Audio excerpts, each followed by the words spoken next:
into the house, Mr. Wade? I came to the back door, cut the phone lines, waited at the back door, had reservations about even going or just walking away, but pretty soon the door opened and I was in.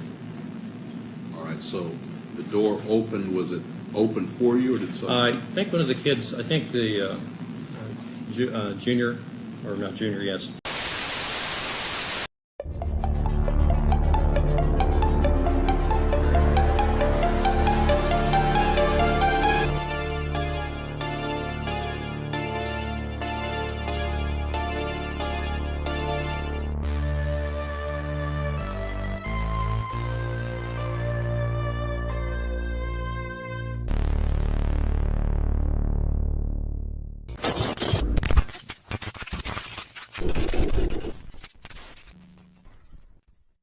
Bienvenidos a CDA, el podcast que los introducirá a un mundo lleno de crimen real, fenómenos paranormales y ovni, conspiraciones, críptidos, sectas y sobre todo mucho misterio.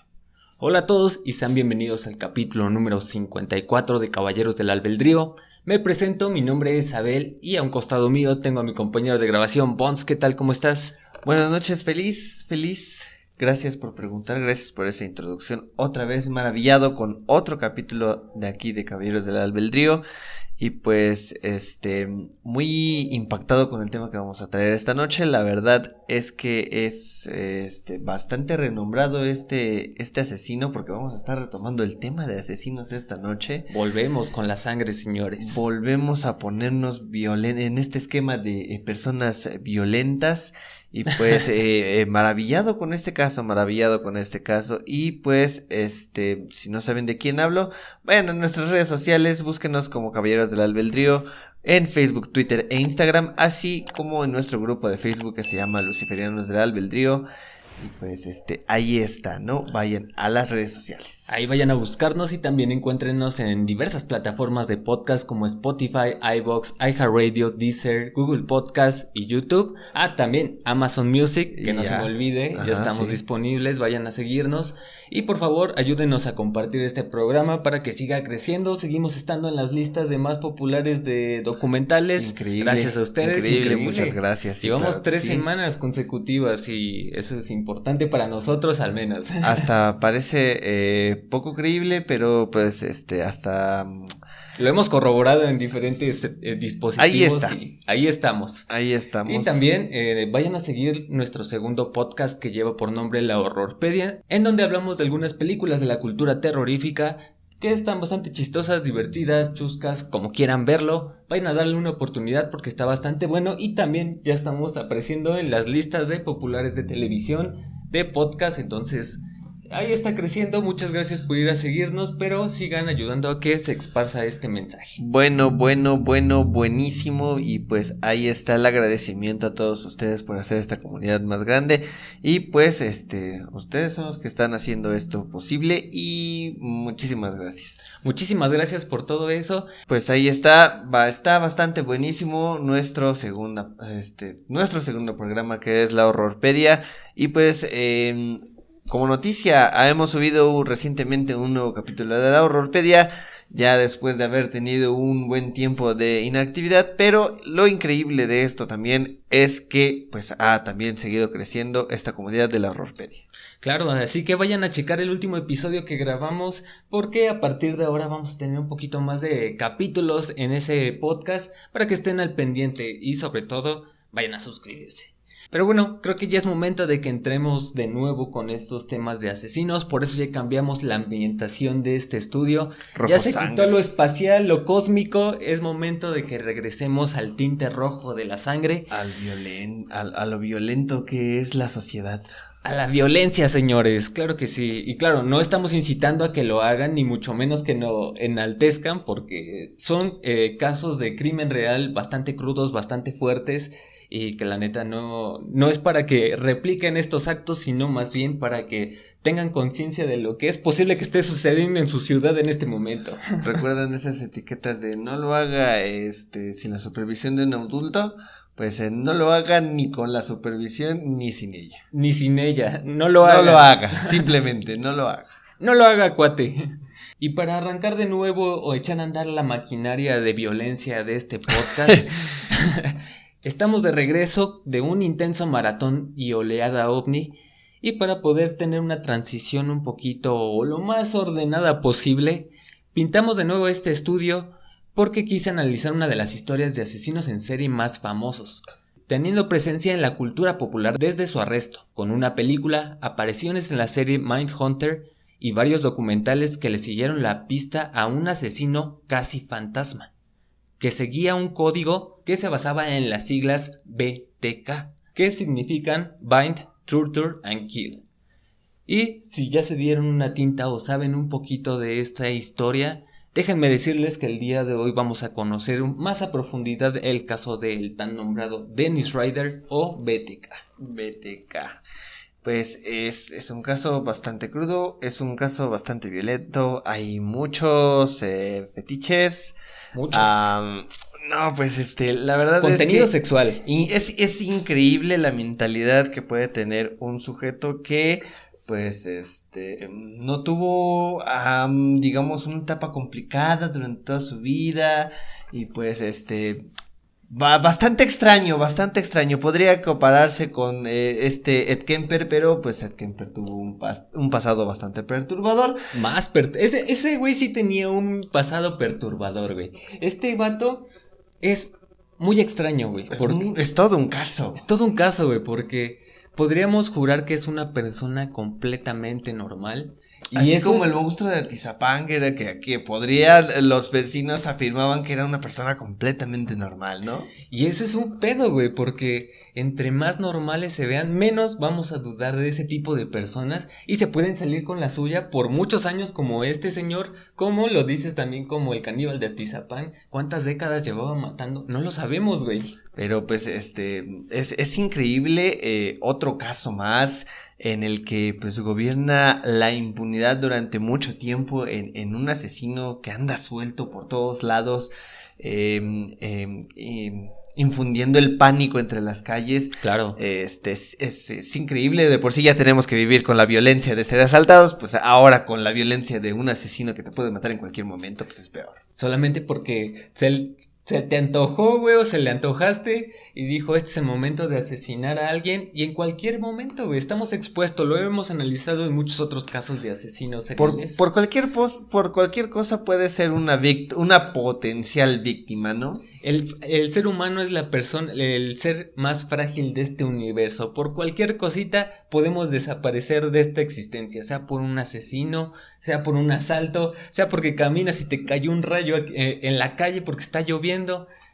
Por tomar agua, güey. Es muy sensible, güey. Hasta incluso por tomar exceso de agua te puedes descalcificar y valer verga, güey. O sea, somos los seres más frágiles de este planeta y tenemos que estar pues también al cuidado, no como paranoicos, pero sí tener en conciencia que puede suceder esto. Pero ya pedo, pues ya te sientes inmortal.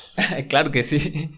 Así que vamos a comenzar con esta historia que da inicio el 9 de marzo de 1945, cuando nace Dennis Rader en Kansas.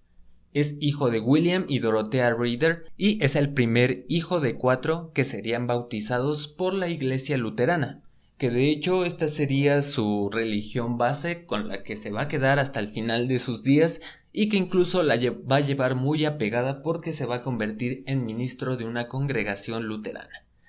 Bien loco todo este pedo, ¿no? No, desde ahí el hermano tinta, convertido, güey.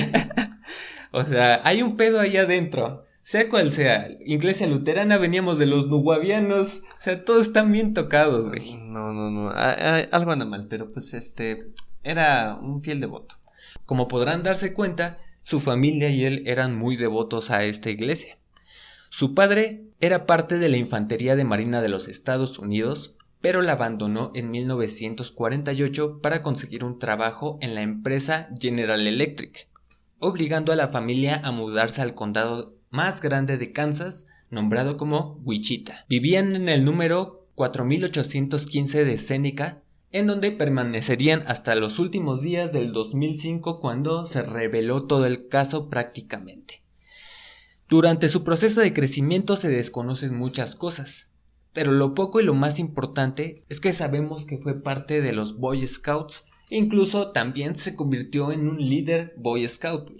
Pues ahí está el potencial peligro de una persona que se mezcla entre la sociedad como una persona común en su barrio. O sea, este hombre nunca abandonó su vecindario. Y respetable, volvamos al mismo caso de Atizapán. Respetable en el caso de que el monstruo de Atizapán era miembro de la política y según daba apoyos sociales, apoyos económicos, y toda la gente decía, güey, es una gran persona. Claro. Volvamos a este caso en el que es miembro de o líder de una iglesia luterana y también es líder de una asociación de niños inocente, güey, los Boy Scouts. Los Boy Scouts. Es la perfecta cortina para que no sospechen de ti nunca. Y no decimos que lo hagan, güey, pero hay que tener cuidado en ese tipo de aspectos con esas personas que llegan a parecer normales y que a lo mejor están más trastornadas que una persona loca, güey. Es que no sabemos, güey. Entonces eso es el peligro latente al que hay que estar al pendiente, güey. Y esto también iba a servirle de gran ayuda en su carrera porque tomemos en cuenta que en los Boy Scouts les enseñan todo tipo de nudos, amarres para crear casas de campaña y todo este tipo de cosas. Bien útil. Muy útil y también muy útil para este caso. Asistía a la primaria Riverview como cualquier otro niño de la época. Muchos de los que lo conocieron declaran que era un tipo muy tranquilo y educado. De hecho, no buscaba problemas. No era tan sociable como creerían. No tenía mucho interés por ponerse a la moda con las cosas de la época, ni por la música. Uno de sus amigos lo describió como, cito, alguien que carecía por completo de sentido del humor, pero que pretendía ser estudioso y centrado. Dennis era muy observador y muy buen oyente. Elegía con cuidado sus palabras antes de hablar, y si era turno de tomar el control de la charla, tenías por seguro de que Dennis te observaba minuciosamente. Así Vaya. Prácticamente, güey. Qué incómodo. Qué incómodo fue eso, pero esa es una demostración de cómo era lo perturbador de estar con Dennis Vaya, Ryder. entonces entraba dentro de tu zona Tu zona personal, güey. No mames, güey, casi te quería besar, güey. No mames, güey, qué pedo. Ya casi hace sonar tu silbata antiviolación, güey. Por los que no están entendiendo esto porque están escuchando en Spotify, vayan a verlo a YouTube, güey, porque casi le doy un piquito a mi compañero. Güey, me sentí muy cerca, güey, me sentí violado. I kiss the girl I like it. Maldita persona no gestante. Aunque esto sea solo la primera cara de la moneda, hay que decir que en su interior algo no estaba completamente bien. Comenzó a desarrollar el fanatismo por lastimar y matar a gatos y perros de la zona.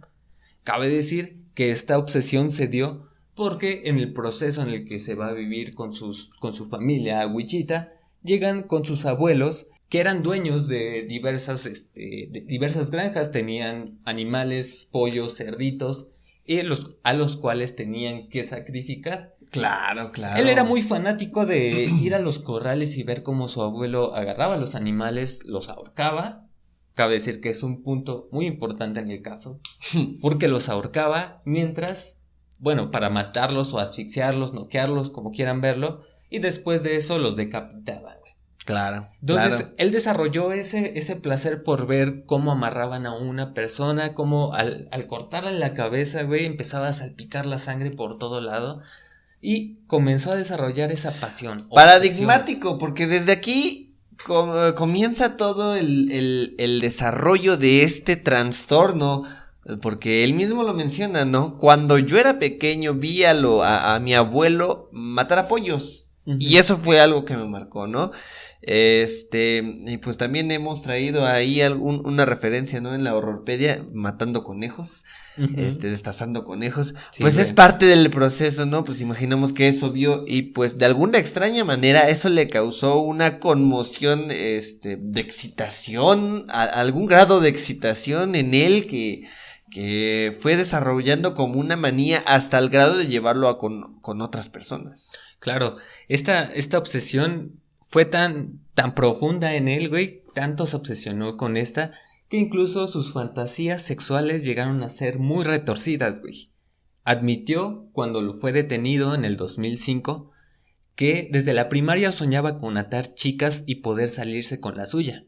Incluso una de sus fantasías más fuertes era torturar a una chica de nombre Amauskiter Annette Funesillo. Le quería dar el funecillo a la Mau. Le quería ver el funecillo a la Mausketer. A la Mausketer.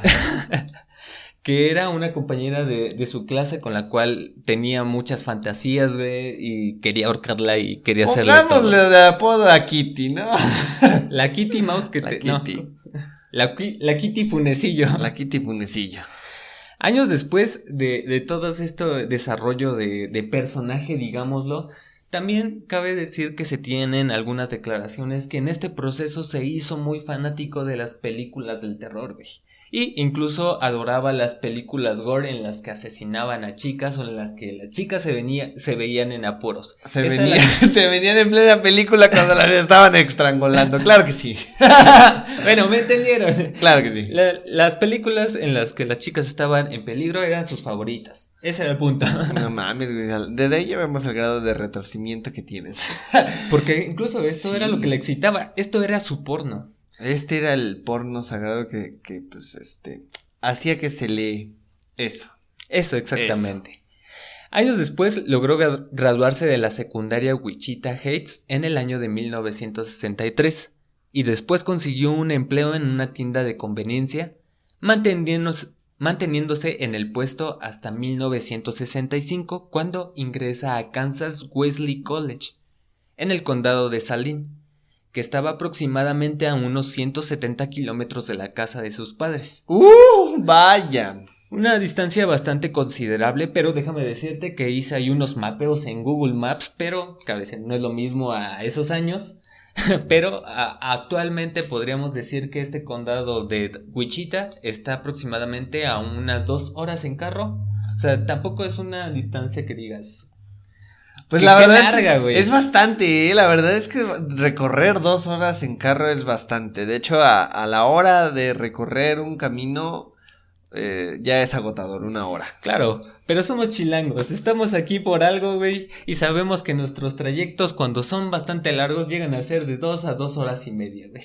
Y bueno, ni siquiera son largos, ¿sabes? O sea, es la distancia, es la mitad de la distancia y es el doble de tiempo, es increíble. Es increíble, vivimos en otra burbuja de espacio-tiempo, güey, impresionante, güey.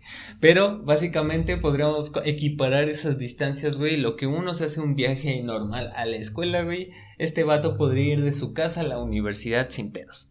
Pero son gringos, güey, dijeron, ¿sabes qué? No voy a aguantar la putiza de viajar 2 horas de ida y de regreso. No mames, pues no, güey. Güey, hay muchas personas aquí en la Ciudad de México, incluso en el estado, que se hacen hasta 3, 4 horas, güey. Mis respetos. Pero la neta es que pues, veían la comodidad en este proceso y tenían las posibilidades para que él se fuera a vivir por la zona, güey. Este proceso pues también vio involucrado muchos problemas porque también esto le dificultaba las visitas a sus padres y esto le empezó a molestar bastante, por lo cual solo duró 2 semestres en la carrera y la abandonó en 1966, ya que había cumplido los 21 años y ya podía enlistarse en la Fuerza Aérea. Claro que sí, porque toda generación de Estados Unidos que crece con la fantasía de formar parte de sus fuerzas armadas. ¿Por qué será? No tengo ni puta idea. Es por el sentimiento nacionalista, el patriotismo y toda esa mamada, güey. E incluso también, pues cabe decir que hay leyes en las que si no te presentas para tu servicio, ahí sí te pueden meter a la cárcel, güey. Malditos fascistas. Aquí en México solamente te clasifican como... ¿Cómo se llama? No sé... Es que tienen un nombre, güey, los que no... Los retrasados, bueno... Tienen un nombre estos retrasados. Los retrasados, digámosle. Pero... Rezagos, algo así. Rezagados, güey, ¿no? Los rezagados. Exactamente. Los retrasados rezagados. No sucede nada, güey. Solamente cuando quieren sacar la cartilla militar aquí en México. Es obligatorio el servicio militar. El servicio militar es obligatorio, pero no es un gran servicio militar que digamos, solamente es ir a pintar, a recoger basura, pintar calles, güey. Es como servicio comunitario. Servicio comunitario, güey, entonces no es lo mismo a un país que ya tiene potencial militar para guerra, güey. Bueno. Y que sí los envían a batalla, güey. Sí, claro. Entonces, pues este sentimiento nacionalista, y él también lo tenía para ese momento, porque fue reclutado y encuartelado en la base de Lancaster en San Antonio. Fue instruido para el entrenamiento básico y después fue trasladado a la base aérea de Sheppard en Wichita Falls, que estaba ubicada también en Texas. En 1967 estuvo en la base de Mobile, Alabama, y en 1968 se hospedó en la base de Okinawa en el mar Pacífico, donde permaneció por unos 6 meses, y a mediados de 1968 se va a la base de Tachikawa, cerca de la ciudad de Tokio, que sería su estadía más larga hasta que en 1970 se termina su servicio.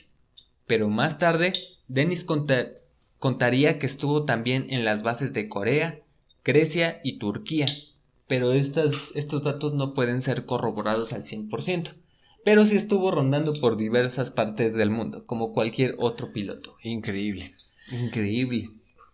Pero vemos que va teniendo este proceso de adiestramiento, güey, también militar. La disciplina. La disciplina y todo este proceso, güey. Planear, concentrarse, tener un objetivo, güey. Planificarlo bien, güey, y atraparlo.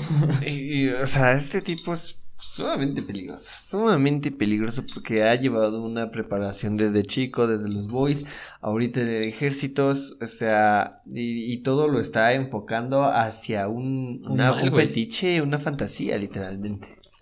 Cabe decir que esto le serviría de mucho, güey, porque poco a poco vamos a ver que el entrenamiento le dejó muchos resultados, porque hasta se convirtió en sargento, especializándose en la instalación de equipos con antena, güey. Posteriormente, un amigo de infantería se quedó en shock cuando descubrieron los atroces crímenes que había cometido. Contó, cito, Reeder recibió la medalla de buena conducta de la Fuerza Aérea, la cinta de puntería por ser experto en armas pequeñas y, por si fuera poco, la medalla del Servicio de Defensa Nacional. O sea, tenía galardones que respaldaban todo esto que dices, güey, la experiencia y la disciplina. Mira todos esos reconocimientos, hijos. ¿Para qué? ¿Para qué? Maldita sea, güey. Es como un hijo que te decepciona, güey. No mames, así, güey. Es como ver a tu hijo y decirle, ¿para qué, güey? Para tus enfermedades sexuales. Maldito pervertido. Degenerado enfermo. Después de terminar sus labores en la Fuerza Aérea, regresó a la ciudad de Wichita, Kansas, en la casa de sus padres, con el fin de poder servir un par de años más, pero más cerca del hogar de sus padres. Mira, pues, a pesar de todo, nunca tuvo un desapego familiar. Uno regresa donde siempre fue feliz, al hogar. Está bien cabrón este güey. Durante su primer año de estadía, conoce a Paula Dietz, de 23 años, que vivía por la zona. Comenzaron a salir y descubrió que habían ido a la misma secundaria y que tenían las mismas creencias. Ella pertenecía a la misma comunidad luterana. Finalmente decidieron casarse el 22 de mayo de 1971, comenzando una nueva vida al norte de Wichita en la localidad de Park City. Durante este periodo, Dennis se dedicó a trabajar en el departamento de carnes frías del supermercado IGA, mientras su esposa impulsaba su carrera en contaduría. Ella sí terminó la licenciatura. Vaya, pues bueno, vemos que la vida de militar terminó para convertirse en una vida de carnicero. En carnicero, güey. Y en ambos sentidos, carnicero en un supermercado y carnicero como asesino. No mames, pues es que sí quedó bien retocado con el abuelo, güey. ¿Quién sabe qué le habrá hecho el abuelo o qué le habrá dicho? Pues es que con estas fantasías y luego también las películas de terror y una persona completamente inestable como lo era Dennis Rader, que no fue tratada en su tiempo por este estigma también de la psicología y todavía no estaba en su máximo potencial. Pero pues es que él tampoco vemos un indicio de que lo haya buscado, de que haya de que haya hecho algo por aliviar eso, o sea, realmente es como, mira, encontré esto, me gusta, lo voy a adoptar, güey, porque es algo que me llena, güey. O sea, no hay como una razón de ser más que el puro placer, güey. El puro placer, güey. Este es un asesino por placer y era un asesino organizado, güey. Tenía bien contemplado todo lo que iba a hacer y cómo lo iba a hacer. De cierta manera, la escala del fetiche iba a ir escalando conforme al desarrollo de los años, porque al principio solo empezó con fantasías, con verlo con los animales, o sea, tenía este tinte zoofílico, güey, de que le gustaría hacerlo con el animal, güey, o le excitaba de cierta manera, güey. Le excitaba ver al animal morir por asfixia. Sufrir, güey, brotar esta sangre, güey, que en muchos de los casos de asesinos que en su mayoría matan por placer, van a tener esta misma conducta, güey, de que vieron en algún punto de su vida a algún animal morir de una manera bastante violenta y eso despertó de cierta manera su placer, güey, no sé cómo decirlo, su excitación, se les paraba la pilinga cuando se les veían paró eso, el pito, güey. Cuando vieron los chorros de sangre.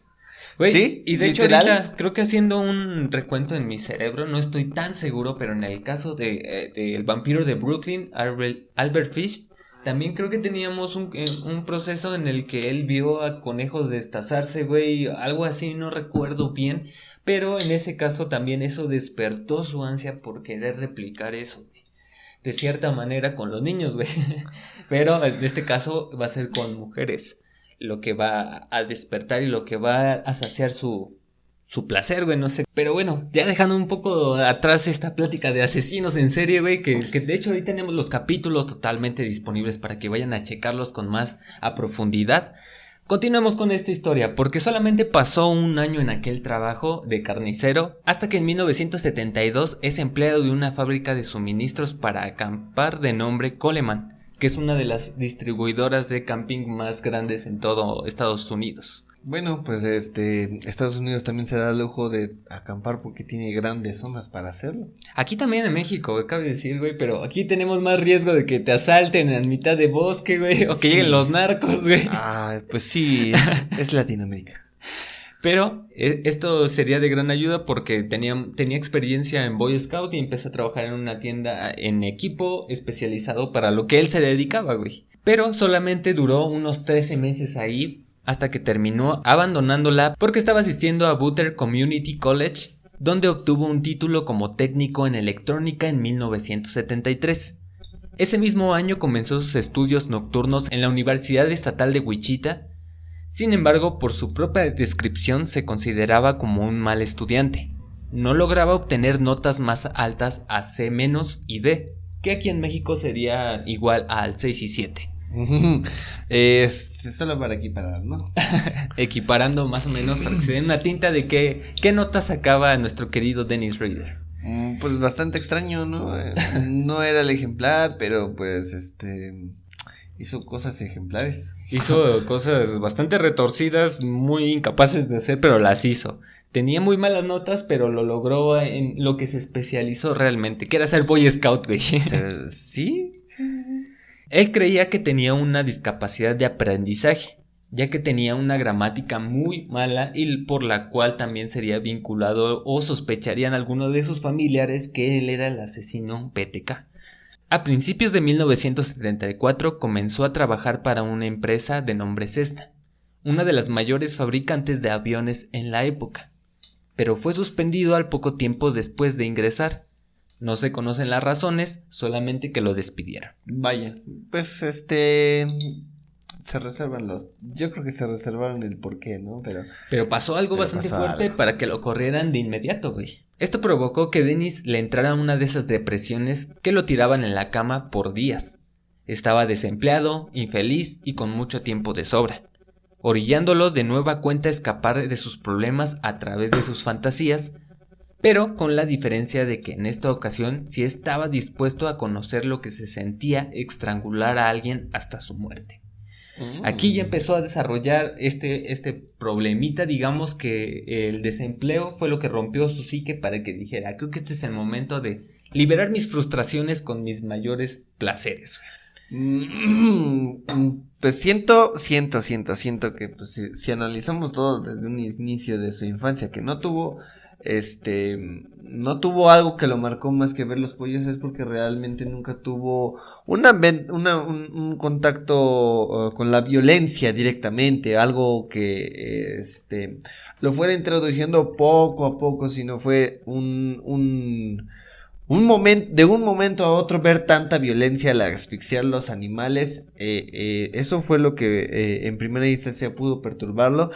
Y pues posteriormente, claro, el desempleo en algunas personas ha llegado a cometer suicidios, ¿no? Ha llevado a elevar a las tasas de suicidio. Simplemente voltemos a ver en la crisis del 33, ¿cuántas personas se aventaron de los edificios ahí en Nueva York porque lo perdieron todo, güey? Y pues simplemente aquí vemos igual, ¿no? No tuvo anteriormente algo más fuerte, algo que lo fuera introduciendo a estas problemáticas, ¿no? Sino simplemente había tenido una maravillosa vida, había encontrado trabajo tras trabajo, había encontrado una oportunidad en donde él se quería, digamos que de alguna forma especializar.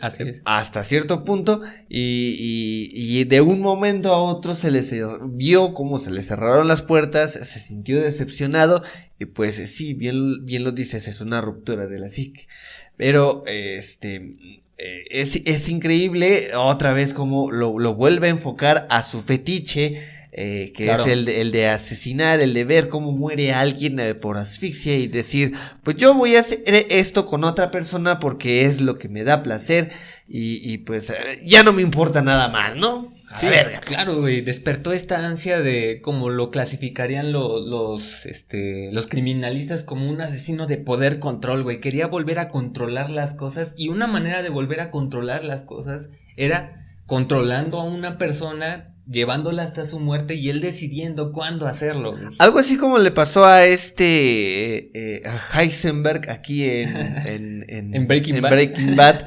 que fue la transformación, ¿no? Una noticia inesperada, güey. Pues dijo, puta madre, es momento, güey. Es momento de cambiar mi vida, güey, y tomar el control de ella, ¿no? Y vaya forma de tomar el control. Con el narcotráfico. Con el narcotráfico. Tomó el control del mercado, güey. Se apoderó de él y lo dominó del mercado, güey. Y justamente por eso mismo de las ansias del control, a lo que yo voy a denominar a partir de este momento y en todos los casos como el año rojo, que es como la fecha en la que comienzan todos los asesinatos de estas personas tan renombradas en la cultura popular que se conocen como asesinos seriales. Entonces, a partir del año rojo, que es en el año de 1974, su esposa comenzó a trabajar en un hospital de nombre VA de Kansas, que lo busqué y es un hospital privado que todavía sigue en operaciones hasta la fecha, güey. Pero también hay que decir que esta cadena hospitalaria solamente atiende o también se especializa en el servicio de veteranos de las fuerzas aéreas, güey. O sea, es una institución de gobierno privada. Pues sí, básicamente todo ello es privado, güey. Es literal. Todos los días tenía que trasladarse en su coche a través de las carreteras mojadas o empanizadas de hielo. Esto no le agradaba tanto y le pedía a Dennis que la llevara y la recogiera. Esta fue la oportunidad perfecta para desarrollar un nuevo hábito que él nombró como troleo, que desarrolló en sus escapes de chofer. Utilizaba esta oportunidad para conducir o caminar por diversos barrios o zonas escolares. Se quedaba observando a las mujeres durante un buen tiempo para comenzar a fantasear. Creó su propio mantra y que sería el alias por el que pasaría a la historia, BTK, que es Bind, Torture and Kill. Que al principio, déjame decirte, cuando yo no conocía bien la historia, yo creía que era bondage, que el bondage es esta práctica sexual, güey. Una práctica oriental sexual con las hojas, con las hojas. Con las hojas. Con las hojas de los árboles, güey.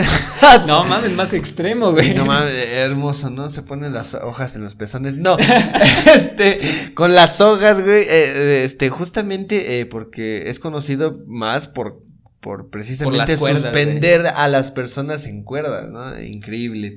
Y esto da placer sexual, güey. De cierta manera a algunas personas les gusta, güey. Incluso es un fetiche muy renombrado. Incluso claro, hasta en páginas porno existen videos especializados en este ámbito, el bondage. Entonces es también un grado de fantasía de cierta manera permitido. no sé cómo decirlo. Ah, Peligroso, pero permitido, no sé, aceptado. Para algunos, para los que Maldita les gusta, persona no gestante, eso es aberrante, ¿no? No, Pero existe, güey. es una forma, es una forma de practicar ahora sí que la libertad sexual de cada individuo. Pero pues háblenlo con su pareja. Principalmente háblenlo con su pareja porque es una situación de dos, ¿no? O sea, Es un arma de doble filo, güey. uno va a atar y el otro va a ser atado. Y es también Muy peligroso. Háblenlo con su pareja. Muy, muy peligroso, tómenlo en cuenta y más con esta historia porque al principio, como te digo, yo pensé que era bondage porque también cabe decir que él empezó a desarrollar estas fantasías a tal punto en el que con sus conocimientos de Boy Scout se iba al bosque según acampar o mientras acampaban él se retiraba de la zona para poderse colgar de los árboles con cuerdas, güey. Se ahorcaba, hacía esta práctica del bondage, güey. Entonces, sí, es bastante increíble porque tú también te puedes autocolgar, güey. O sea, hasta así de cabrón es el desarrollo de esta práctica que, pues, güey, que fue bastante extrema para él, güey, porque en algún punto y incluso en sus declaraciones se llega a mencionar que se llegó a atar tan bien, güey, que pasaba horas intentando descolgarse de su mismo atado, güey. Entonces, Pero o sea, es una práctica bastante complicada, pero que se puede lograr, güey. Pero muy peligrosa, sigamos diciéndolo, güey. Y de hecho hay mucha evidencia fotográfica de estos actos que hacía en los bosques, que se colgaba desnudo con ropa de mujer.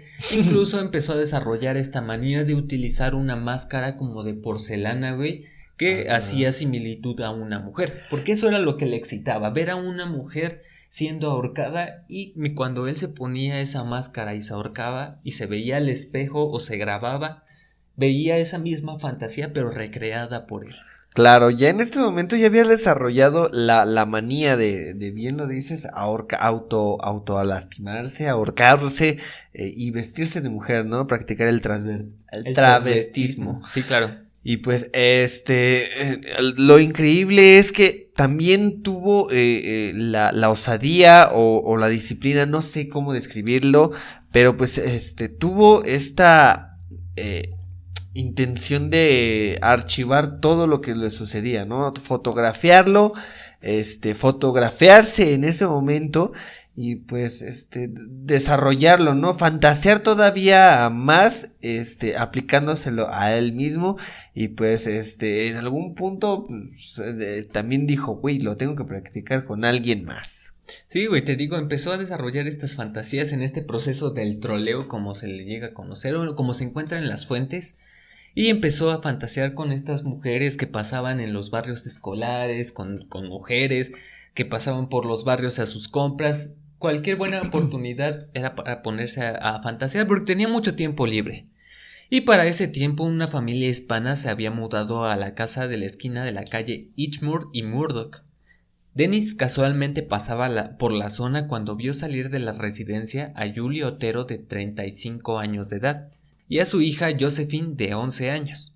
De inmediato su sentido pervertido se activó porque sentía mucha atracción por las mujeres hispanas. Son hermosas y en su mayoría de cabello oscuro, que era lo que más le excitaba. Caderonas. A partir de ese momento, vamos a parar la idea. Está bien.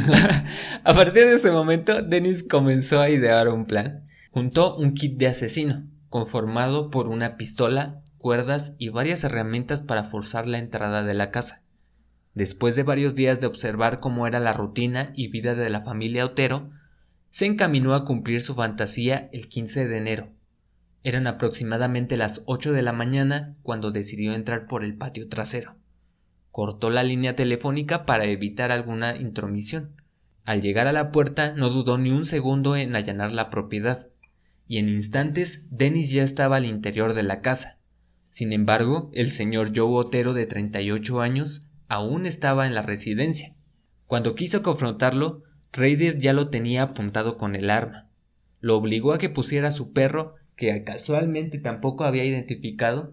Sabía que nada más era una familia de una señora, una niña y creo que otro menor, güey. Y de eso no se sabía más. Sabía que había un esposo y no que tenían algún perro o que tuvieran más miembros de familia, güey. Cabe recalcar, eso es lo único que pudo observar en esos días de investigación, o como él lo decía, de proyecto. Exacto, güey. Que eso es también una de las cosas más extrañas y de deshumanización que tiene Dennis Rader, que no las llamaba como víctimas o no sé, como la mujer o algo así, eran sus proyectos, güey. Uh-huh. Entonces, en este momento, cuando allana la propiedad, se da cuenta de que hay un perro, le dice al señor, óigame, sácame a tu perro porque si no me va a poner una chinga. y lo sacó pues a punta de pistola. Se dio cuenta que al interior había otras 4 personas más que intentaron defenderse sacando más armas. Dennis les dijo que era un delincuente buscado y que solo necesitaba dinero, comida y un auto para poder escapar. En un principio ni Joe se la compró. Pensó que se trataba de una broma de su cuñado, enfureciendo a Dennis, que los obligó a tirarse al piso, quitándole sus armas. Y en instantes, el tan conocido ahora BTK colocó una bolsa de plástico sobre la cara de Joe. Aunque intentó romperla para poder respirar, fue sometido y atado con un nudo utilizado por los Boy Scouts. Finalmente pudo completar la hazaña. La siguiente víctima fue Julie. Intentó estrangularla con sus propias manos, pero se dio cuenta de que era más complicado de lo que se muestra en las películas. Era un debilucho básicamente que no tenía fuerza en las manos para apretar el guiñote de otra persona. Y de que no es tan sencillo y que no es tan rápido como en las películas, de que 2 segundos y tiran el pescuezo, güey. Pero, o sea, hasta este punto se dio cuenta de que esto solo sucede en las películas. De que la ficción no supera la realidad en este caso, güey. Entonces dijo, güey, o sea, ¿qué está pasando? No está funcionando mi técnica. ¡No se muere, maldita sea, muérete! Así que esto duró bastantes minutos, que digamos que fue durante el primer intento de asesinato de Julie, porque solo perdió el conocimiento. Cuando despertó desesperadamente, le pidió que no matara a sus hijos, pero BTK ya no podía parar. Llevó sus manos a su cuello por segunda vez y las últimas palabras de la madre de la familia fueron, cito, Dios tenga piedad de tu alma. Instantes después llevó a Joey Otero de 9 años a su dormitorio. Lo asfixió y estranguló hasta que su cuerpo rodó de la cama y quedó boca abajo, donde murió. Tiempo después, Dennis confesó que había llevado una silla al cuarto para poder disfrutar sentado cómo agonizaba el niño mientras se estrangulaba. Entonces, una de las cosas que dices, ay, cabrón, güey, porque lo cuenta tan natural en la audiencia que dices, ay, ¿cómo? O sea, parece que es un guión totalmente ensayado, güey.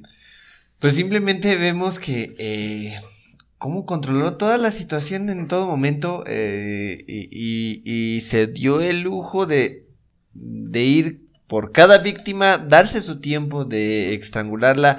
Yo creo que por cada víctima se tardó como 1 hora, güey. Pues, o sea, fue como demasiado tiempo, ¿no? No fue, o sea, tampoco fue un proceso que digamos que duró horas, pero sí se llevó su especialidad en cada uno. Primero a Otero, el padre. Primero a Otero padre. Otero padre. Lo estranguló con la bolsa, que se tardó también un ratillo, güey, porque también volvió a revivir y lo volvió a estrangular 2 veces, güey. O sea, pero por eso te digo, le tomó bastante tiempo y no esperaba de esas reacciones, no esperaba todavía que fuera más fácil como las películas, justamente. Exacto, güey, pensaba que iba a ser más fácil, pero aún así vemos que sí pudo controlar de cierta manera la situación. Porque la última víctima fue Josie Otero, de 11 años de edad.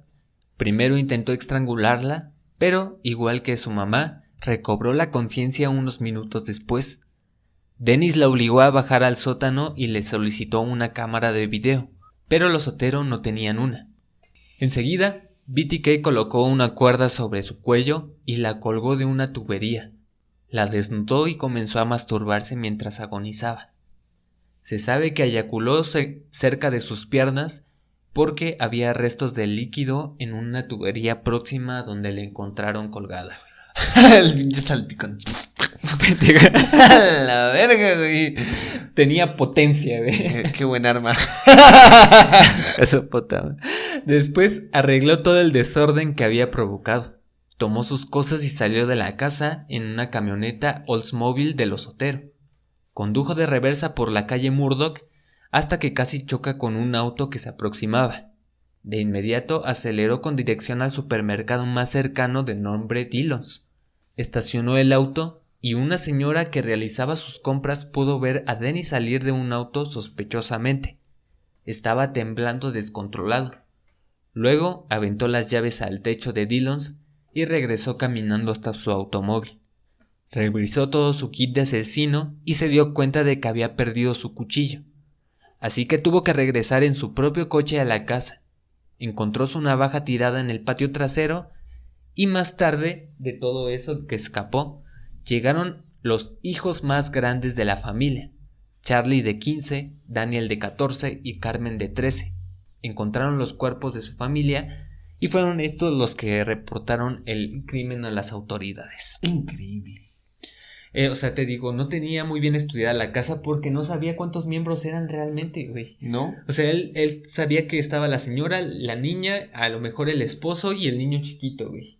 Pero no, nunca los había visto. No los había visto bien o no sabía bien sus rutinas porque en esa ocasión todos estaban en la casa, güey. En ese momento no era el día ni el momento correcto. A excepción de estos 3 niños que ya eran más grandes y tenían que asistir a la escuela más temprano, güey. Por lo cual cuando entró a la casa, ellos ya habían partido a la escuela, güey. Su siguiente víctima fue Katie Bright, de 21 años. La había visto entrar en una casa de alquiler en Wichita. Y el 4 de abril del mismo año entró por la puerta trasera y se escondió en su dormitorio hasta que dieron las 2 de la mañana. Esa noche Catherine llegó con su hermano Kevin de 19 años, que no vivía con ella, pero que se habían visto para ir al banco y salir un rato. De inmediato, Dennis los confrontó y amenazó con su pistola. Les contó la misma historia del delincuente peligroso.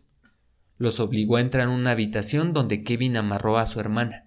Luego intentó llevarlo a otra habitación. No tenía la herramienta suficiente para llevar a cabo el crimen, así que tuvo que improvisar con materiales caseros. En un descuido, Kevin se abalanzó sobre él, iniciando una pelea por su último suspiro. Aunque logró que soltara el arma, de inmediato Reader se recuperó y jaló el gatillo. El impacto había dado en la cara de Kevin. Sin embargo, este aún se mantenía de pie. Se lanzó con todo de nueva cuenta. Por segunda ocasión, Dennis accionó el arma impactando en su cabeza. Al parecer, Kevin ya estaba moribundo y bañado en sangre. Volvió a la habitación por Catherine, que le dio una ardua pelea. Se dio cuenta de que sería tremendamente difícil matarla por estrangulamiento. Tomó su cuchillo y realizó cortes profundos en el abdomen y otras zonas altas de su cuerpo. Con una valentía y fuerza sobrehumana, chécate bien. ¿Qué pedo? El inmortal Kevin se incorporó del piso y salió gritando por ayuda, alertando a Dennis, que salió de la casa a pie, corriendo un par de cuadras hasta donde había dejado estacionado su carro. O sea, chécate, güey. Kevin recibió 2 disparos en la cabezota, güey, y todavía se paró y salió corriendo. Es asombroso, güey. No. Increíble. No parece real, güey. Si tú me lo estuvieras contando así de la nada, sin evidencia, güey, es como, güey, no te creo, güey. ¿Cómo una persona después de recibir 2 impactos en el cráneo directos, güey, va a seguir vivo, güey? Es prácticamente imposible, güey. Impresionante, güey. Y de hecho, hablando de disparos en la cabeza, güey, y sobrevivientes, tenemos a un caso ahí en los extras de Caballeros del Albedrío, que es el caso de Salvador Cabañas, un jugador famoso que también sufrió un disparo en la cabeza y a la fecha sigue vivo, güey. Bueno, no juega, pero sigue vivo. Bueno, sí, sufrió, ¿no?, las consecuencias de un disparo en la cabeza. Sí, pero sigue vivo. Que es lo impresionante, tenemos ya 2 casos, güey. Tenemos casos, sí se dan los casos. Este es un caso. Y es asombroso, güey, porque se desarrolla dentro de una trama bien cabrona, porque pues, ya le dispararon 2 veces, güey, y ese güey cae inconsciente, va con la hermana, güey, y de la nada, güey, despierta, güey, o sea, despierta el ultra instinto, güey, regresa de la muerte como Jesús, güey, y pues busca ayuda, ¿no? Se le prende el foco. Era el inmortal Kevin, güey, porque hasta la fecha sigue vivo, incluso hay unas fotos de su apariencia, incluso si se llega a ver como las operaciones o la sanación que tuvo, o la regeneración que tuvo su cuerpo, güey, que sí se ven como los impactos o las heridas en la cabeza, güey. Entonces es más impresionante ver las fotos actuales, que incluso las van a poder ver los próximos días en nuestras redes sociales. Pero una vez que había pasado todo esto, salió corriendo, se dirigió a su auto y se fue a casa a limpiar el carro, a limpiarse él y a regresar al hospital para recoger a su esposa. Todo mal, todo había salido mal esa noche. Sí, pero había salido mal de cierta manera, pero había logrado su cometido de asesinar a alguien, güey. De cierta manera, o él se lo creyó. Él creyó haber asesinado a alguien. Por eso te digo, fue una mala noche en el que nada salió como él lo esperaba. Pero al final de cuentas tenía su coartada perfecta porque había ido a recoger a tiempo a su esposa. Mientras tanto, Catherine había sido encontrada por los paramédicos y trasladada a un hospital. Pero unas horas más tarde perdió la vida a causa de las hemorragias por los cortes. Por otro lado, Kevin se mantuvo en estado crítico, pero sobrevivió ante semejante ataque. Güey, es que sí, güey, no te creo, güey. O sea, otra de las probabilidades es que si no moriste por el impacto, puedes morir por el desangramiento. Claro, pero en esta ocasión sobrevivió, no sabemos cómo, pero lo hizo el desgraciado, güey. El maldito lo logró. Después de aquel ataque, Reader se enfrió por unos meses. No había ningún ataque nuevo y no habían sospechado de él ni un momento. Así que en octubre de 1974 realizó una llamada a Don Grieger, el editor del periódico local Wichita Eagle. Lo guió hasta una carta que estaba metida en un libro de ingeniería mecánica en la biblioteca pública de Wichita. Esto dio aviso a las autoridades que dieron con la carta y según el contenido relataba gráfica y específicamente cómo fueron los asesinatos de la familia Otero, acompañados de múltiples y diversas faltas de ortografía. Recientemente en los noticieros se había informado sobre la detención de posibles sospechosos para el crimen de los Otero, porque unos güeyes supuestamente habían declarado frente a la policía que ellos habían cometido los actos, güey, pero no cuadraban las historias, güey. Sí, o sea, eran los falsos BTK, ¿no? El que... quería colgarse del crimen, claro, güey. por supuesto. Teníamos la reputación en las cárceles, ¿no? Yo me quiero imputar ese crimen porque está bien cabrón. Voy a tener reputación en la cárcel. Güey, esa es su manera de llegar al estrellato, güey. Bien rara la forma de pensar de estos criminales, güey. Y sin duda esto no le iba a dejar pasar Reader porque esto lo necesitaba notificar a las autoridades porque estaban deteniendo a los equivocados. Cito: estos 3 tipos que tienen bajo custodia solo están hablando para obtener publicidad. No saben nada en absoluto. Lo hice solo y sin ayuda de nadie. Lamento que esto le pase a la sociedad. Ellos son los que más sufren. Es difícil controlarme. Probablemente me llame psicótico con perversión sexual. Cuando este monstruo entre en mi cerebro, nunca lo sabré, pero llegó para quedarse. No puedo detenerlo, así que el monstruo continuó y me hace daño a mí y a la sociedad. Es un juego muy complicado. Mi amigo el monstruo juega a anotar a las víctimas, seguirlas, controlarlas, esperar en la oscuridad, esperar. Tal vez puedan detenerlo, yo no puedo. Él ya ha elegido a su próxima víctima o víctimas. Todavía no sé quiénes son. Al día siguiente, después de leer el periódico, lo sabré. Pero será demasiado tarde. Firma, tuyo, el verdadero culpable. Esa era la nota tal cual, o la carta como la envió, güey. De hecho, hay más partes más perversas, güey, pero no, por tiempo no las vamos a mencionar, güey. Bueno, simplemente les estaba dando aviso. Mira, los que están allá no son falsos impostores. Mira, yo soy. Te lo digo porque te describo la escena del crimen, pero ya con eso fueron la forma de corroborar de que realmente era el verdadero culpable. Y pues así firmó, ¿no? Como el verdadero culpable. Ah, pinche mamón, ¿no? Tuyo, el verdadero culpable, bebé. Pero básicamente. Pues sí, ¿no? Y simplemente, bien extraña cómo funciona la correspondencia de Estados Unidos, ¿no? Dejas tu carta y ya que le llega al destinatario, güey. O sea, no, muchas veces ni siquiera tiene un remitente, güey. En esta parte, güey, lo que empezó a utilizar para mandar sus cartas era el programa de testigos, güey, porque era de manera anónima. Entonces, de cierta manera, no había manera de rastrearlo, güey, porque utilizaba este mismo programa de testigos, güey, para hacer llegar las cartas, güey. Entonces, ese va a ser como su método por el que va a ser imposible dar con él. Aparte de que empezó a dejar las cartas en diversos lugares públicos, güey. bien bien indirectamente dándote instrucciones. Mira, dejé este huevo de Pascua por aquí. Encuéntralo. Y cabe decir que esta es la primera ocasión en la que hace recalcar que una entidad o algo más superior que él lo domina, entra en su cerebro para poder asesinar a estas personas, güey. Pero pues no. Un alter ego. Un alter ego, pero pues no, realmente es la misma persona, ¿no? Para excusarse, güey, solamente. Claro, por supuesto. Y también bajo sus creencias. Porque en este arraigo de la religión cristiana luterana, pues también va a entrar mucho el favor de los demonios y su puta madre. Y él creía que era un demonio en el que entraba en su cerebro. No conozco mucho la luterana, pero pues, si se parece mucho a estos de la Iglesia Universal, ya me lo imagino. Claro. Y por si fuera poco, se tomó la molestia de añadirle una postdata. Cito: dado que los delincuentes sexuales no cambian de modus operandi, o por naturaleza no pueden hacerlo, yo no cambiaré el mío. La palabra para mí será atarlos, torturarlos y matarlos. BTK. Besitos. Hasta el momento la policía se mantenía a la expectativa de este misterioso asesino, que tenía mucho conocimiento sobre otros, como los atemorizantes que habían estado mandando cartas como Jack el Destripador o Zodiac, el famosísimo que nunca ha sido atrapado o no se sabe. De igual manera, notaron que tenía un básico conocimiento sobre psicología, intentándose examinar a sí mismo.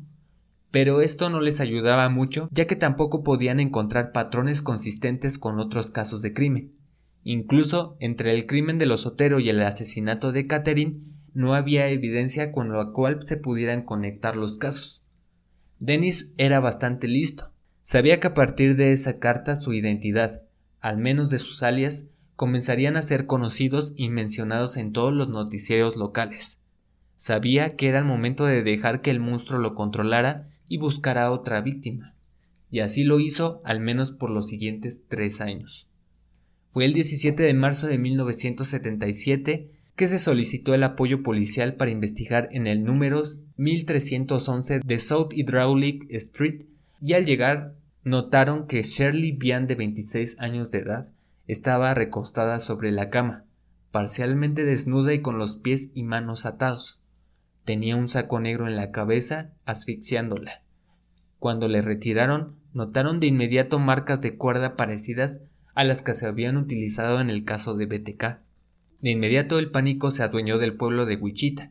La mayoría de las personas tomaron precauciones al llegar a sus hogares. Revisaban si habían cortado su línea telefónica, ya que si ésta estaba cortada, era seguro de que tu vida corría peligro. No mames. Pues es increíble la historia de este sujeto hasta este punto, porque pues ya tenemos un modus operandi, ya sabemos cómo los patrones que va dejando, güey. Está operando, pero pues no sabemos cuál es tu siguiente víctima, porque es como un ataque realmente aleatorio, ¿no? Sí, güey. Porque como te digo, había una familia y después una chica y un intento de asesinato de un güey. O sea, no había un patrón, güey, específico al cual atacar o al cual cuidar en ese momento. O sea, cómo se conectaban estas personas entre sí, cómo es que las escogió o no, algo que los pudiera llevar. Y claro, esto se va a convertir, o al menos la historia de BTK se va a convertir en una historia para asustar a los niños pequeños como el Coco, güey. Porque se empezó a pasar de voz en voz, entonces todos estaban cagadísimos de miedo porque BTK llegara a sus hogares. Y pues mira, al ser una figura, ya que te le pones un poco a pensar en el contexto también en cómo vivía sus días, pues es una figura pública literalmente que pues, ha vivido ahí toda su vida, todos lo conocen y pues, literalmente yo creo que te pueden topar en cualquier lado, ¿no? Y pues ser el foco de atención y ser el asesino es como te da todavía cierta inteligencia porque te permite escuchar a los demás o escuchar los rumores de los demás, ¿no? Sí, güey, esta parte de mantenerse oculto iba a ser de gran ayuda porque incluso los perfiladores criminales que estuvieron en el caso decían que había una infiltración policial, creían que era parte de la policía porque se daban cuenta de que BTK estaba bastante pendiente de todos los movimientos que hacían, güey. El chismecito. Por parte del chismecito, él se enteraba de que era lo que estaba pasando por ver los noticieros, güey. Entonces nunca iban a sospechar de él, güey. Y pues realmente eso era lo que también le divertía bastante, de que la ley no lo pudiera encontrar. Le gustaba. Se divertía bastante y les daba de qué pensar a los policías y pues se burlaba de ellos porque no encontraba la manera de cómo relacionarlo con el caso, ¿no? Incluso aunque se estuviera comunicando era la manera de decirle, hey papito, aquí estoy, encuéntrame, pero ¿cómo crees que no vas a poder, güey? Entonces, así va a seguir este proceso y incluso llegó otro homicidio para el 8 de diciembre de 1977 cuando Dennis realizó una llamada desde una cabina pública en el centro de Wichita. Se comunicó con la línea de emergencias y les dijo, cito, vayan a esta dirección, encontrarán un homicidio. Nancy Fox. Aunque rastrearon la llamada, no había sido de mucha ayuda. Cuando llegaron los oficiales, solo pudieron conseguir algunos testimonios que describían a un hombre rubio de 1,80. No había nada por hacer, el culpable ya se había ido. De inmediato se trasladaron al 843 South Purchase y notaron que la casa había sido forzada a través de la ventana. Al interior encontraron muerta a Nancy Fox de 25 años en su dormitorio, con una media de nylon en el cuello. En esta ocasión no había sido desnudada, y mucho menos agredida sexualmente. Sin embargo, se pudieron recabar muestras de semen en todo el colchón. Y cabe decir que para este momento comenzó a desarrollar el fetiche de robarse ciertas pertenencias de las víctimas como trofeos. Se robaba que la credencial de conducir o que una pañoleta y también la ropa de las víctimas, porque esta misma era la que ocupaba para trasvestirse, güey, y colgarse en el bosque, güey. Bastante bizarro porque buscaba la forma de cómo replicar la misma escena en diferentes escenarios, aunque sin la misma persona, ¿no? Básicamente, porque la había matado. Pero pues básicamente eso es lo que hacía replicar la escena, volver a sentir la excitación, revivir ese momento, revivir el momento en el que cometió todos estos crímenes atroces. Claro, güey, esa era la manera de tener su porno a la mano, güey, accesible, güey. Porno barato. Y hasta el momento podríamos decir que esta fue la última aparición pública de BTK. Incluso parecía que ese había sido su último asesinato, porque tan rápido como apareció se fue.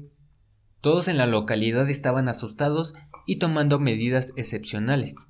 Por ejemplo, Eula West, que era recepcionista en el juzgado del condado de Sedgwick, cito, estaba tomando todas las precauciones, y todos los que escuchaban hablar de eso también. Muchas personas se negaron a salir durante semanas y otras decidieron comprar armas de fuego. O sea, ya estaban al punto de que... Ya estaban aplicando la segunda enmienda.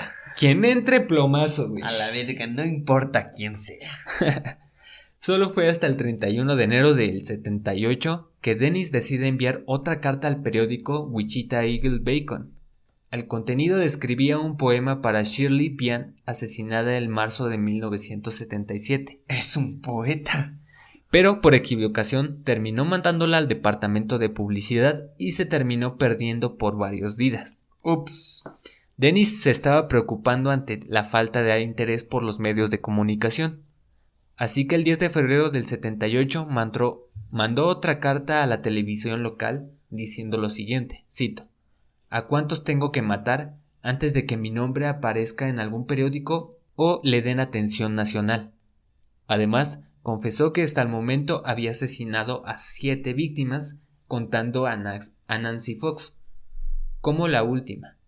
A pesar de que la policía estaba intentando dar con su paradero, la investigación casi se mantuvo inactiva durante algunos años en la década de los 80. Ya nadie la investigaba, solamente había un investigador a cargo para ver si había nuevas pistas o nuevos casos de homicidio. Lo ignoraron, pues básicamente es que el archivo se rindieron, ¿no? Dijeron, pues ya, que haga lo que quiera. Y pues en algún punto lo tendremos que atrapar porque en este momento no contamos con los recursos suficientes, no contamos con la información. Bueno, con en la ese momento, sí, claro, decía, no tenemos la tecnología, no tenemos la información. Vamos a esperar, vamos a recolectar más información, vamos a recabar y pues la única forma de hacerlo es pues dejando hacer lo que quiera, básicamente. Como te dicen los del Ministerio Público, ahí vemos qué pasa, joven. Ahí luego se arregla solo, güey. Sí, ¿no? Pues ya se habían cansado, no encontraban a este sujeto se estaba burlando prácticamente de ellos, enviándoles cartitas de amor como plenos pubertos en la secundaria. Y ¿qué te puedo decir, güey? Era O un sea, romance, buscaba el reconocimiento a huevo, y pues básicamente un fetiche se volvió en una cosa y luego otra cosa y pues él mismo fue haciendo que creciera este ego maligno. Claro, güey, poco a poco va a ir incrementando este ego porque también, como lo dices, le gustaba burlarse de la policía y esto se va a venir reflejando en los posteriores tramos de esta historia, güey. Porque solo hasta 1983 fue cuando se empezaron a asignar nuevos detectives a esta búsqueda. Empezaron a examinar de nueva cuenta todas las escenas de crimen y recolectaron pruebas de sangre y de ADN comparándolas con su base de datos. Luego de recabar las muestras de más de 200 posibles sospechosos, se pudieron descartar la mayoría. Solo se quedaron 12, incluidos a 5 hombres que no quisieron proporcionar una muestra. Al parecer, ya estaban avanzando un poco en el caso. Fue para esto que se nombró al equipo de investigadores como los cazafantasmas. Vaya. Nombre más peculiar y nombre más perfecto para el caso. El cazafantasmas, la división de cazafantasmas. ¿Por qué? Pues porque no sabemos a quién estamos buscando. No sabemos quién es, dónde está, ni cómo chingados se ve, güey. Es más, no sabemos si existe o no, pero es que está matando gente. Exacto, güey. Así que los Ghostbusters logran encontrar patrones interesantes entre cada caso. Por ejemplo, la mayoría de los asesinatos habían ocurrido en un perímetro menor de 3 millas o 5 kilómetros. Sabían que era posible que el asesino viviera por la zona, ya que solo se animaba a cometer los delitos en lugares conocidos para él. También, en 1984, algunos de los investigadores analizaron las cartas y acudieron a la sede de Cerón en Syracuse, Nueva York, donde un técnico de laboratorio concluyó que la carta era la 5ª generación de la original, haciendo imposible su análisis. Pero eso sí estaba seguro de que el responsable había obtenido sus fotocopias de la máquina ubicada de la Biblioteca Central de la Universidad de Wichita. Vaya, qué ya tenemos un lugar, güey. Interesante dato. Esto no daba un gran avance. Sin embargo, lo importante lo encontraron en los poemas escritos por Bian. Dennis se había inspirado en una canción infantil llamada Goldilocks, que recién había sido publicada en una revista de rompecabezas. Sabían que el culpable era suscriptor de estas publicaciones, solicitando todos los nombres de los suscriptores a esta revista. Vaya. Pero vamos pues cercando, güey. Pues es que esto va a ser largo. ¿Cómo crees que vas a pedir una lista de suscriptores? Era una buena manera de comenzar, de obtener información, nombres, güey, ver, compararlo con otras bases de datos, ver cuáles coincidían. Ya estaban empezando a acercar un poquito. Bueno, güey. estaban haciendo algo. Se estaban entreteniendo. Después de que solicitaron los nombres, también notaron que el título del poema Ode Dead to Nancy había sido robado del poema Ode Dead publicado en un libro de texto de la Universidad de Wichita. Segundo, coincidencia, que era ocupado para la clase de folclore estadounidense, investigando a todos los alumnos inscritos en esa clase y a aquellos que obtuvieron contacto con ese libro. Por último, se consiguió la lista de nombres de los usuarios que habían utilizado el libro de ingeniería mecánica donde habían encontrado la primera carta. Te digo, o sea, iban de poquito en poquito cercando todo, güey, y vamos a ver qué está pasando con estas personas.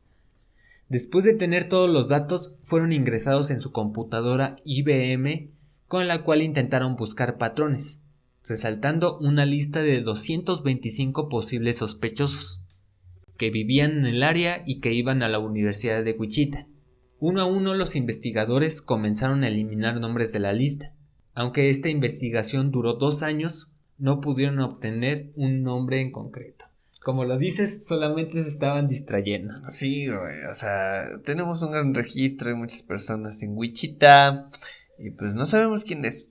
¿Quiénes son, güey? No, pues no sabemos quiénes son. ¿Por qué? ¿Cuál es la conexión con estas personas? No lo sabemos, no, nada. Sigue sin encontrar un patrón consistente para el caso. Pero esto iba a ponerse en tela de juicio para el 31 de octubre de 1987, cuando se encontró el cuerpo de Shannon Olson, de 15 años. Estaba a un lado de un estanque industrial, parcialmente desnuda y con diversas heridas de apuñalamiento, y con sus manos y pies atados, como lo hacía BTK. Al inicio comenzaron a llegar cartas a la policía haciendo responsable a Dennis. También, el 31 de diciembre de 1987, se encontraron los cuerpos de Philip Fugger y sus 2 hijas, Kelly de 16 años y Sherry de 10. El padre fue encontrado con 2 disparos en la espalda, y a las niñas las encontraron atadas de pies y manos con cinta industrial y ahogadas en el jacuzzi de la casa. Ya lo vemos que le había llegado a otro nivel, güey, o sea, no pudo deshacerse del padre, pues básicamente asfixiándolo, ¿no? De esta forma de satisfacción, y pues terminó dándole unos tiros por la espalda para deshacerse de él. Sí, para quitarlo del camino y tener a las niñas indefensas y para poder practicar sus asquerosidades. Ya estaba a otro nivel este sujeto. Sin embargo, después de que se hizo pública la noticia e inculpara a BTK por el asesinato, la esposa y madre de Fugger recibieron una carta de parte de Dennis, admitiendo que él no tenía ni una relación con los asesinatos de sus parientes o con el de Sharon, aunque era realmente fan de quien intentó copiarlo. O sea, había otros asesinos en la zona que empezaron a copiar la técnica de este Dennis. 10 años después, en 1997, fue convocado Robert Ressler, un ex veterano del FBI, que utilizó por primera vez el término de asesino en serie. Ayudó con el perfil criminal y psicológico de BTK. Sin embargo, creían que había desaparecido, muerto o encerrado en una institución mental o cárcel. Incluso el famosísimo perfilador John Douglas le dedicó un capítulo completo a BTK en su libro Obsesión. Dicho capítulo lleva por nombre La motivación X, pero llegó a la misma conclusión que Robert Ressler, que ya había muerto, o que estaba en un hospital, o que estaba en un psiquiátrico. O sea, simplemente se había acabado su carrera. Ya no tenemos este personajazo activo y dijimos, pues ya se murió. Ya se murió, güey. Y esto solamente seguía motivando a que a Dennis se diera cuenta de todo lo que estaban haciendo a nombre de él, güey. Y decía, güey, está bien cabrón esto, güey. O sea, hay que seguir burlándonos de la policía para que me sigan dando, pues, esta publicidad, esta importancia, güey. No mames. El caso se mantuvo inactivo por casi 30 años hasta que el monstruo se apoderó de Dennis, que el 19 de marzo del 2004, aparentemente Dennis se cansó de mantener silencio y envió una carta al Wichita Eagle. En el contenido se hizo responsable por el asesinato de Vicky Wheeler, a la que habían encontrado en el 2404 de la calle 13, y corroboró la dicha historia con una fotografía de la licencia de conducir de la víctima, además de 3 fotografías del cuerpo de ella desnudo y atado. Ya vamos a empezar de cochinote, güey. ¡Qué explícito! Vaya sujeto. Mira, si quieres algo explícito, te voy a pasar una foto del bondage de Dennis, güey. Todo desnudote con sus cosas al aire, güey. Qué depravado, güey. Ay, ahora sí, güey. Eso es aberrante. Esto provocó que el teniente Ken Lauer examinara la carta por 6 días. Indicando que era tan auténtica como la de décadas atrás, pero en esta ocasión se reservaron los derechos de contar esto en el periódico. No querían que la población se volviera loca de nuevo. Esa decisión se vio apoyada por las conclusiones de Greg McCurry, un experfilista del FBI. Dijo, cito, «Asustar al público es como jugar a ser Dios. Es una experiencia embriagadora, por lo que no tiene miedo de ponerse en contacto con la policía o los medios. Todos estos son parte de un juego para un tipo como este. Es más listo que él, que la policía y que todos los demás en todos estos años». Y justo como lo planeaban, la falta de publicidad de la carta provocó que Dennis se enfureciera y enviara una nueva el 5 de mayo del 2004, pero en esta ocasión a la televisora Kate TV, y a través de una carta de 3 páginas titulada como The BTK Story, tomó algunos capítulos de la historia Crime Library y los renombró a su gusto. dejando la puerta abierta a que se sumarían nuevas víctimas a su caso. Y para el 17 de junio, una nueva carta fue encontrada en un libro de ingeniería mecánica, que estaba en el buzón de la Biblioteca Pública de Wichita. De inmediato, fue entregada a la policía, que confirmó que se trataba de una nueva comunicación del BTK. Ya quedaban detalles precisos o más detalles de los que había dado de los asesinatos de la familia Otero. Vaya, pues sí, claro, una vez que la policía...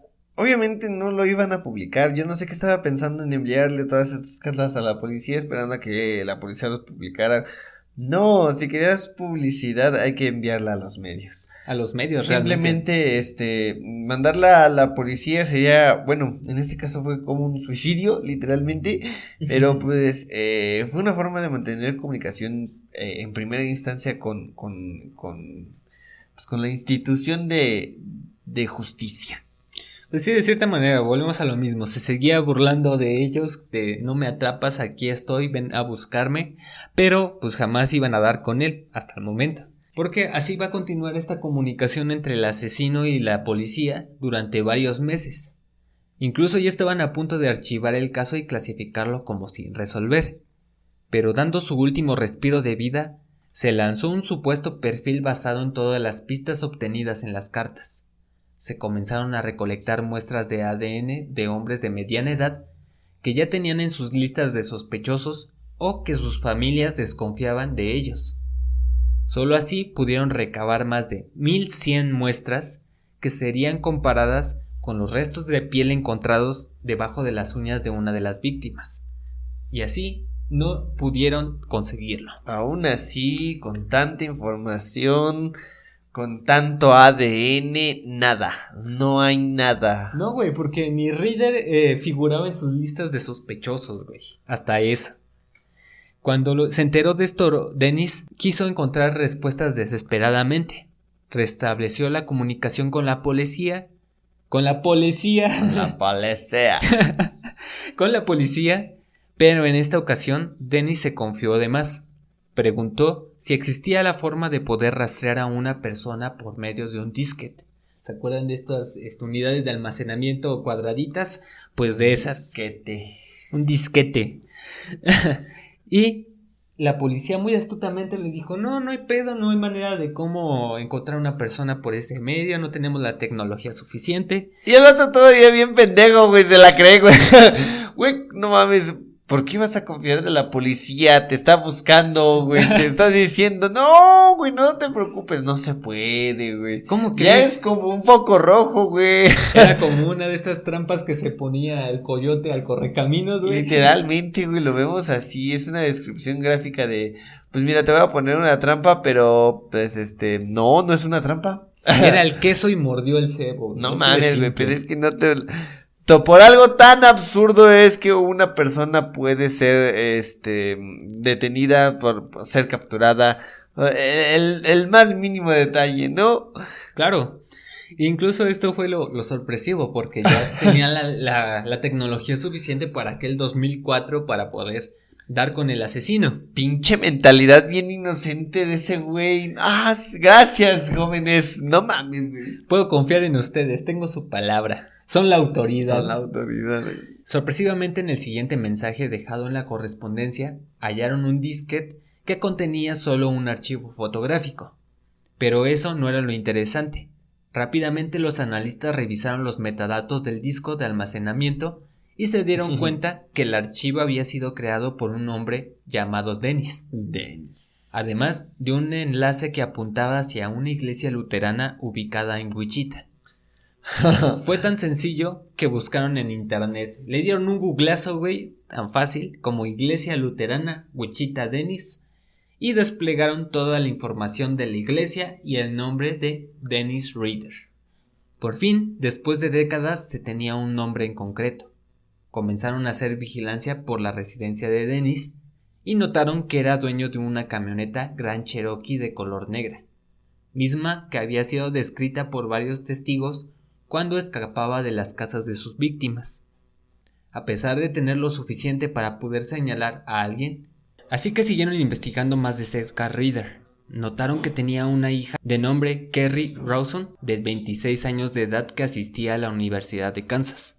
Ahí se había realizado un estudio de Papá Nicolau y los resultados fueron obtenidos por la policía para poder ser examinados.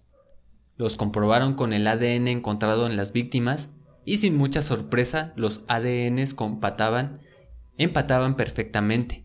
Sabían que el asesino tenía una relación muy estrecha con su hija y sería lo suficiente para poder dar el siguiente paso.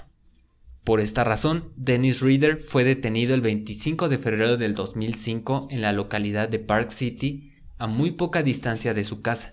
De inmediato fue acusado de ser el asesino BTK. Ya no había manera de que Dennis se escapara de esta y con semejante evidencia.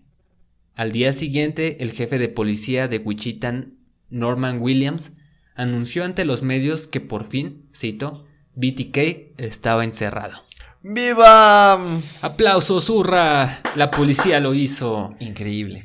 Su caso fue llevado ante un juzgado donde se volvería a topar con varios de los testigos que quedaron con vida, como el caso del inmortal Kevin y familiares de otras víctimas asesinadas. Escandalosamente, el 27 de junio del 2005, Rader se declaró culpable de todos los asesinatos, dando una de las confesiones más descaradas y crudas de los asesinos.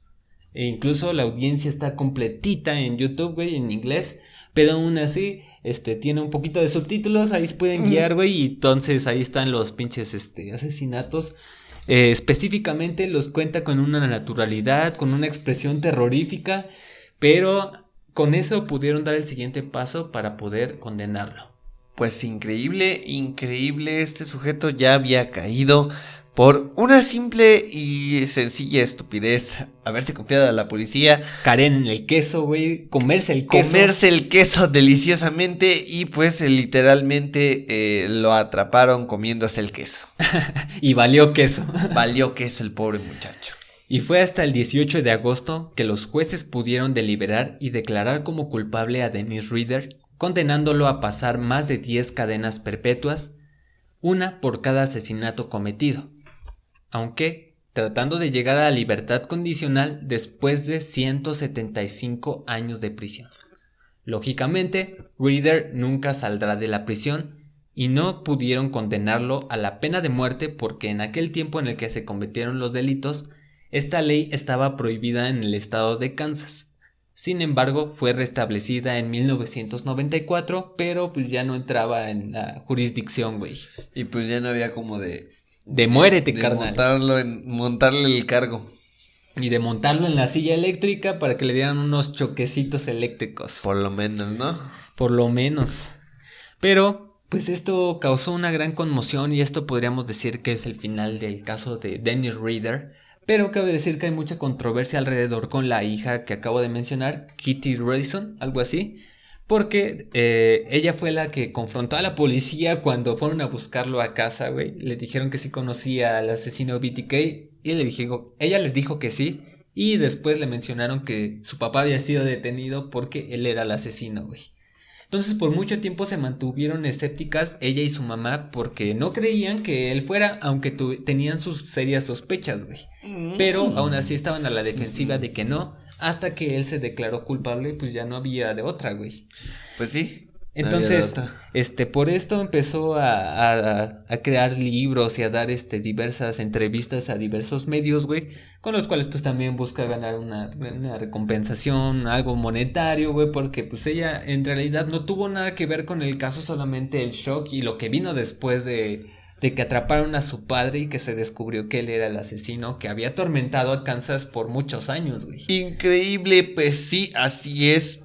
Un miembro importante de tu comunidad puede ser un miembro muy peligroso dentro de la misma. De la sociedad, güey. Alguien tan peligroso que había creado leyendas para asustar niños, güey. Y cabe decir que hay un canal ahí en YouTube que me encontré que es de un chico que se llama Eric Swanson, que él estuvo en prisión, es expresidiario. Y él estuvo en la misma prisión en la que estuvo Dennis Rader. Y él lo describe como un tipo bastante normal, sin nada que ver, o sea, parece que es normal, güey, o sea, como te digo, que es normal. es un tipo normal que disfruta del día a día de la prisión, güey, sale a hacer sus ejercicios, a veces, güey, porque dice que está en la zona de máxima seguridad, güey, o sea, está aislado de los demás reclusos, también por miedo de que le hagan algo, güey, ¿sabes? Entonces, sigue todavía en prisión, sigue con vida, güey, y aparentemente, pues ahí se va a pudrir, güey. Ahí se va a quedar por el resto de su vida. Y bueno, pues ya para finalizar este caso tan sanguinario, déjenme decirles que este es uno de los que más conmocionó y se convirtió en una leyenda por mucho tiempo. Era una sombra que fue detenida por la tecnología y por su constante manía de burlarse de la policía.